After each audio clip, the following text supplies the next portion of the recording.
જૂનાગઢ જિલ્લાના કેશોદ તાલુકાના અગતરાય ગામના યુવકે પત્ની સહિતના સાસરિયાઓના ત્રાસથી આત્મહત્યા કરી લેતા બહેનોએ ન્યાયની માંગ કરી છે। રક્ષાબંધનના 2 દિવસ પૂર્વે એકનો એક ભાઈ ગુમાવનાર 6 બહેનોએ આક્રંદ સાથે કહ્યું હતું કે મારો ભાઈ મારી ભાભીને લેવા માટે ગયો હતો, ત્યારે તેના સાસરિયાઓએ તેને ઢોર માર માર્યો હતો અને સમાધાન માટે 10 લાખ રૂપિયાની માંગણી કરી હતી, જેથી મારા ભાઈએ કંટાળીને જિંદગી ટૂંકાવી લીધી હતી। અમારી માંગણી છે કે મારા ભાઈને મરી જવા મજબૂર કરનારાઓને કડકમાં કડક સજા થાય।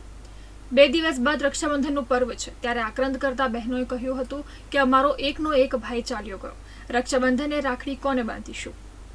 કેશોદ તાલુકાના અગતરાય ગામના રહેવાસી નિલેશ દાફડાના લગ્ન લગભગ 6 મહિના પહેલા પીપળી ગામ ખાતે રહેતા કાના રાવલિયાની દીકરી જિજ્ઞાસા સાથે થયા હતા। નિલેશના પરિવારમાં 6 બહેનો વચ્ચે તે એકનો એક ભાઈ હતો અને તેના લગ્ન થતા પરિવારમાં ખુશીનો માહોલ છવાયો હતો।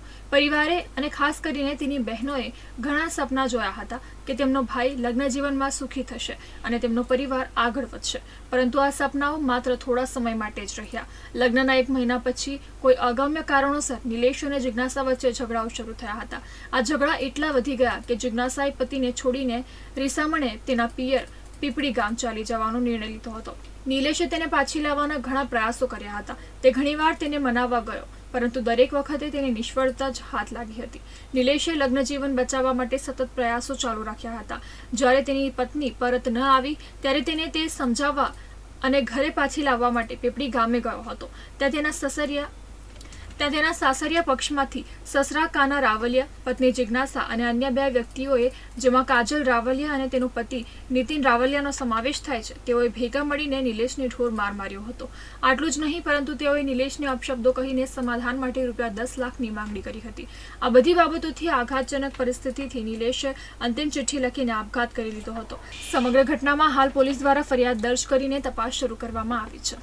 ગઈ તારીખ 24/7ના રોજ નિલેશભાઈ પોતાની પત્નીને લેવા માટે પીપળી ગામ ગયેલા, ત્યારે તેઓના